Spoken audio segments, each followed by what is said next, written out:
Hey, bienvenue dans ce nouveau podcast hors série consacré à la convention Buffy de mars 2025. Pour cette deuxième édition de Whispers from the Hellmouth, Geek and Cheese nous a concocté encore une fois un super week-end. On a rencontré des comédiens et comédiennes de l'univers de Buffy et Angel. Pour celles et ceux qui n'ont pas eu la chance d'être des nôtres, je vous propose de revivre quelques questions-réponses des panels auxquels nous avons pu assister. Et j'en profite pour remercier Lise qui a assuré la traduction lors de ce week-end et qui a grave assuré, vous allez l'entendre. Bonne écoute!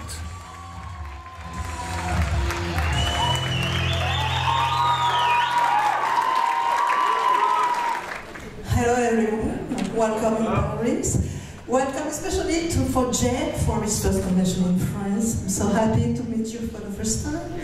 And I would like to know for all of you if you've got some anecdotes about your audition on Buffy or Angel that you would like to tell us.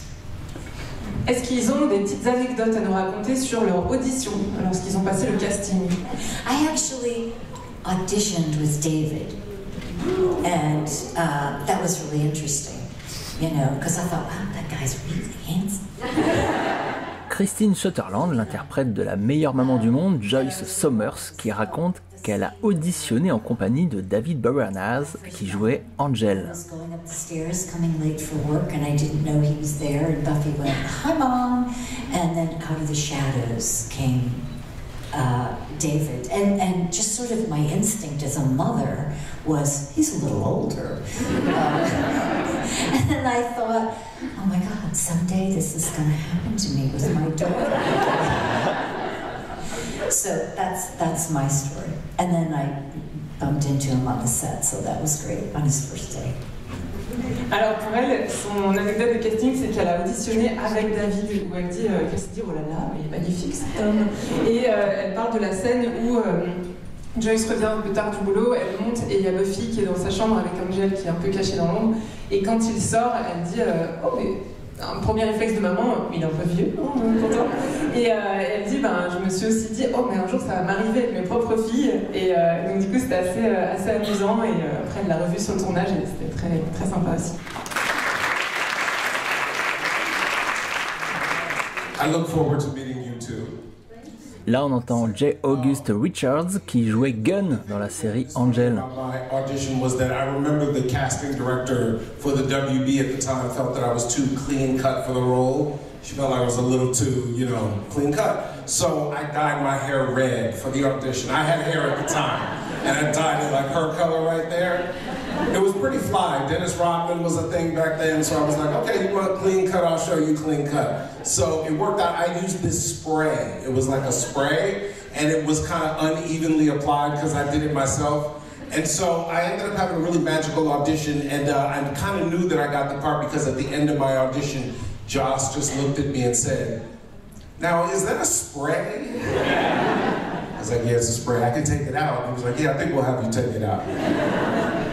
Alors, donc déjà merci pour l'accueil à Paris. Et il dit que lui, ce qui était assez amusant, c'est que ils avaient dit que pour son audition, il était un petit peu trop propre, quoi, un peu normal. Et donc il s'est dit, ok, je vais vous montrer du normal. Et donc il s'est teint les cheveux en rouge, un peu rouge-orange. Et il dit, je sais que, donc là je sortais carrément de l'ordinaire, je sais que j'ai eu le rôle quand à la fin Joss m'a dit, mais c'est un spray que tu as mis sur tes cheveux. Et en plus, il l'avait mal mis. Et il dit, oui, c'est un spray, mais je peux l'enlever. Oui, on te le fera enlever alors. Donc là, il savait qu'il avait le rôle à ce moment-là.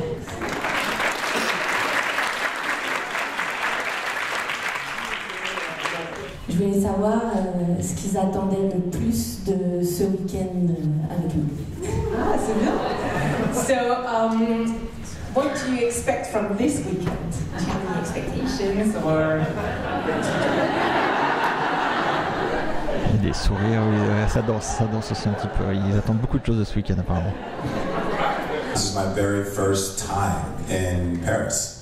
Very first time. C'est la première fois à Paris, Billy Woodside.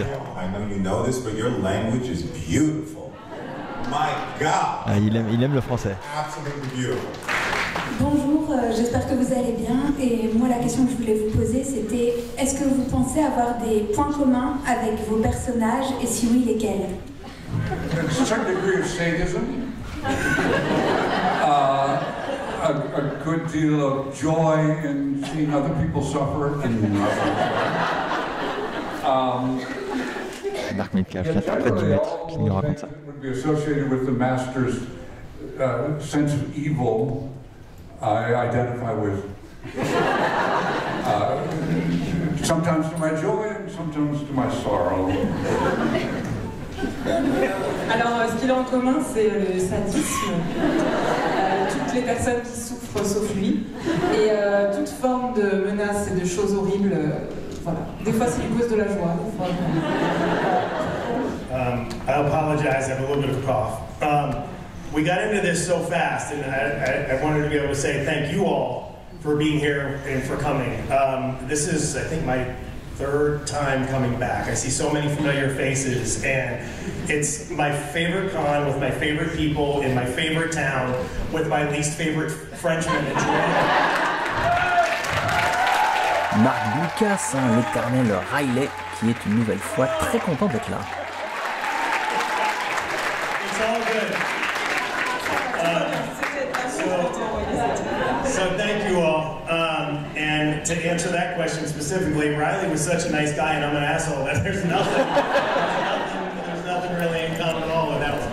C'est sa troisième fois ici avec ses personnes préférées. Il voit beaucoup de gens, des visages connus aussi, ça lui fait plaisir. Donc il remercie aussi les garçons qui organisent. Et donc il dit en fait, ce que j'ai en commun avec mon personnage, Riley est tellement gentil et moi je suis tellement un enfoiré que y a quelque chose en commun. Donc elle dit non, c'est pas vrai, c'est pas vrai.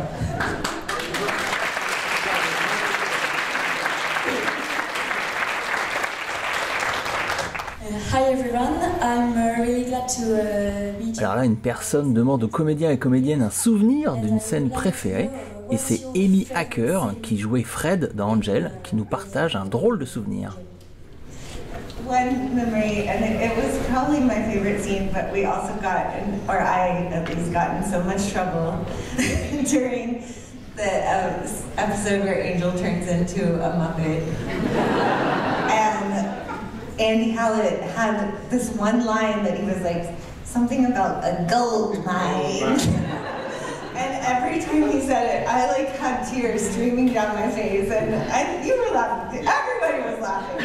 But it was like 3 hours in, and they were like, I was like, you have to change the line. I don't know, you can't say that. We couldn't stop laughing. And like people from the head offices over in Santa Monica drove over to like look at us meanly to think that would make us stop laughing. But it was just a fun filming moment as well. What was it like, gold mine?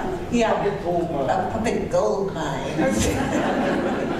Donc pour elle, elle se souvient de cette scène dans Angel, quand Angel devient un pantin, une marionnette. Et elle dit que quand ils ont tourné, ils ont tellement ri, parce qu'en fait, à un moment, David devait dire une phrase, et en français, je ne sais pas comment ça a été traduit, mais avec cette voix un peu comme ça, à parler. Et donc, du coup, elle dit, on a tellement ri, mais j'en pleurais. Et qu'en fait, ils ont fait venir même des mecs un peu haut placés, en mode, on vous met la pression, il va falloir tourner, parce que ça fait 3 heures. Elle dit, mais non, ça ne nous arrêtait pas, on faisait que rire, il fallait changer la phrase, qui au final n'a pas été changée. Merci.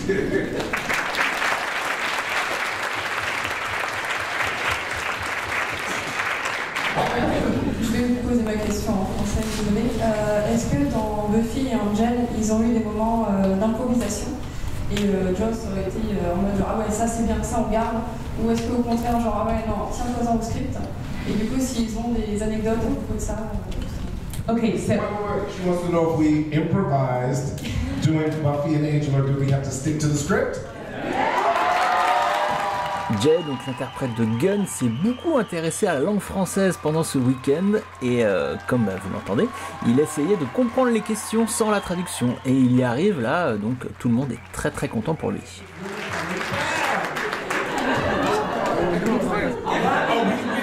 We didn't get to improvise at all, right? Did you? We didn't improvise at all. We had to stick to the script. They were very specific about, the language, the jokes, and the story. So no, on some jobs you really do get to improvise, but on our show, no, not at all. Same on Buffy. No improvisation. Okay. Alors non, ils n'ont pas du tout improvisé, ils ont vraiment dû rester fidèles au script, et pareil dans Buffy. Donc Angel et Buffy, pas d'improvisation. Dans certains projets on peut, mais là c'était pas le cas. Marc Lucas, hein, donc Riley, qui complète la réponse. Buffy was word perfect. Like, there was nothing. I had a line that said, "Oh yes, I am a lesbian," and I said, "Oh yes, I'm a lesbian," and I got corrected. You cannot say "I'm," say "I am," and it was word perfect. And so for me, it was great training. But it was like you said, the only thing you could bring to it was some physicality.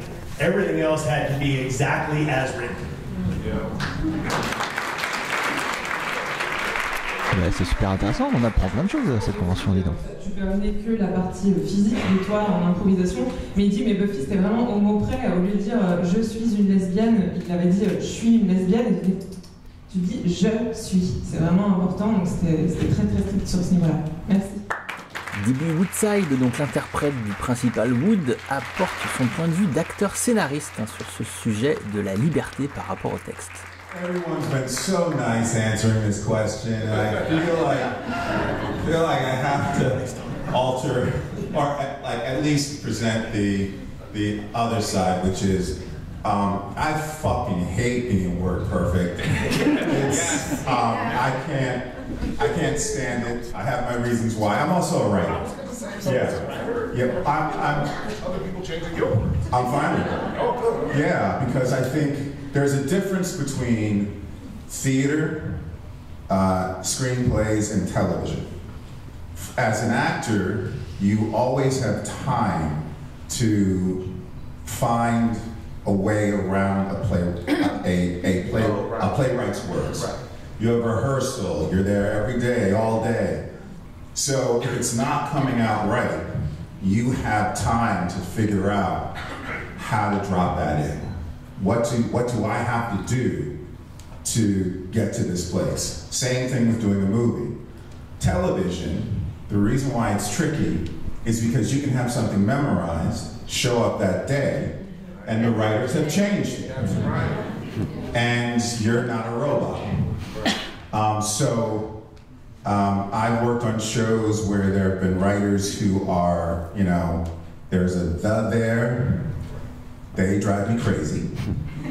And I've worked on shows where there have been amazing writers and showrunners that feel this way, and that they're okay with you coming in and not rewriting them, but if there's something that's difficult for you to say, they want you to have a sense of ease with it. What I found, and the showrunners and writers that I love are, they simply say, don't do it on the day. Like, when the script gets sent out, I've done my work, you do your work, sit down, read it, and call me that day. Don't drop that on the day that we're filming. And I think that's respectful. I think that's, so when they send the script, sit down, read it. If there's something that's challenging, call them up and see what they can do about it. But this word perfect for television, when things are always changing so fast, I find has more to do with ego than art. So I'm a writer. I write for television, and when I'm sitting there, I know it's just me, and of course I think my words are perfect, but then you give it to another artist, and that artist interprets what is in front of them. And if there are better words, if there's a better way to get into it, I'm all for it. So they're just trying to make it better. I just had to say that.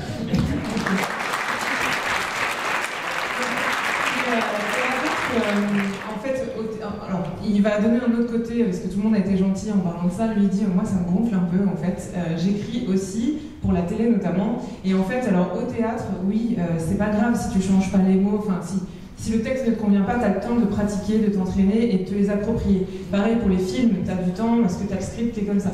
Dans les séries télé, en fait, des fois, tu vas apprendre le texte et tu arrives le jour J et ils ont changé tes répliques. Et du coup, déjà, c'est relou. Et en plus, tu dois t'appropries un nouveau texte, et si t'es pas d'accord ou si ça te va pas, bah souvent ils vont te dire tant pis, tu te débrouilles. Et du coup, ben c'est dommage. Il y a certains projets où ben, tu ne pouvais rien faire, et là ils trouvent que c'est vraiment très désagréable, et d'autres où c'était plutôt très respectueux parce que les scénaristes disaient bon bah voilà, j'ai écrit le scénario, je te le donne, tu le lis, tu me dis ce que tu en penses, et le jour même tu me dis quoi changer, comme ça on collabore. Et il dit là c'est intéressant parce que l'autre côté c'est un peu plus une bataille d'ego plutôt que pour une volonté artistique. Donc en fait ça vaut pas le coup, et lui il n'a pas de problème à ce que les acteurs changent ce qu'il a écrit, même si quand il écrit, il est très fier de ce qu'il fait. En fait, il sait que ça peut se faire réapproprier par l'acteur, et c'est ça qui est intéressant de co-construire ensemble. Et voilà, merci. Eh bien voilà. On va pouvoir libérer les invités. Thank you so much for being with us this weekend. It's been so much fun. Et c'est donc Mark Metcalf, le maître, qui conclut le week-end par des paroles pleines de sagesse. When I was very young, a very wise old man said to me that gratitude was the greatest human emotion. And this whole weekend has been filled with a lot of emotion, but particularly at this moment, a great deal of gratitude to all of you for being here and for expressing the affection and, if I might say it, love for this story and these people who have created this story. So, thank you.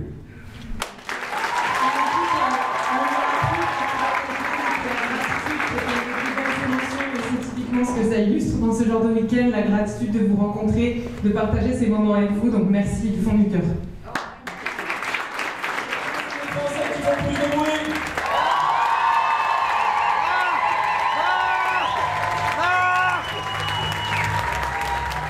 Voilà, donc c'était juste un petit aperçu des moments super intéressants et rigolos qu'on a vécu pendant cette convention. Donc n'hésitez pas à venir, vous aussi, c'est un vrai investissement. Je sais que ça coûte un petit billet, mais on y passe à chaque fois un super week-end. Sachez que la prochaine convention est déjà prévue, les dates ont été rendues publiques, ça sera les 21 et 22 février 2026. Sont déjà annoncés comme invités Eric Balfour, qui jouait Jessie dans les 2 premiers épisodes de Buffy. Il y aura aussi Stéphanie Romanoff, qui jouait Lila dans Angel, et les incroyables Amber Benson et Charisma Carpenter, qu'on connaît évidemment pour leur rôle de Tara et Cordelia. Donc nous on y sera et on espère vous y voir nombreux. En attendant, on vous fait un maximum de gros bisous, à très vite.